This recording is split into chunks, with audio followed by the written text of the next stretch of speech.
Hi friends, അസ്സലാമു അലൈക്കും. ഇന്ന് എനിക്ക് കിട്ടിയ മീൻ എന്താണെന്ന് നോക്കണേ. ഇതാ കണ്ട അടിപൊളി റാളാണേ. റാള് കൊഞ്ച് 2 പാശമുണ്ട് ഇതിന്. ഇതാ കണ്ട അടിപൊളിയാണേ. ഇന്ന് ചന്തയിൽ പോയപ്പോഴേ റാളാണ് കണ്ടത്. നല്ല ഫ്രഷായ റാളാണ്. അപ്പം വിചാരിച്ചൊന്ന് ബിരിയാണി ആക്കി കളയാമെന്ന് വിചാരിച്ചേ. അതിന് വേണ്ടിയിട്ടാണ് ഞാൻ വാങ്ങിച്ചത്. നല്ല ഫ്രഷ് അല്ലേ, ഒരുപാട് ദിവസമായല്ലോ റാൾ ബിരിയാണി കഴിച്ചിട്ട്. അപ്പോൾ ഇന്ന് റാളിനെ കണ്ടപ്പോഴത്തേക്ക് വിചാരിച്ച് റാൾ ബിരിയാണി ആക്കിയിടാമെന്ന്.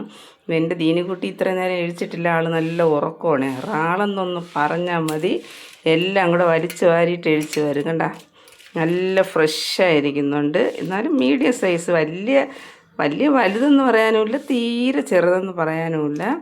നല്ല അടിപൊളിയായിട്ടിരിക്കുന്നുണ്ട്. ഇത്രയും 300 രൂപയാണ്. നമുക്ക് 3 പേർക്കും അടിപൊളിയായിട്ട് കഴിക്കാം. ഇതാ നല്ല ഫ്രഷായ റാളാണ്. അല്ല, അപ്പം ഇതാണ് ഇന്ന് നമ്മുടെ വീട്ടിലെ സ്പെഷ്യൽ. Bye friends.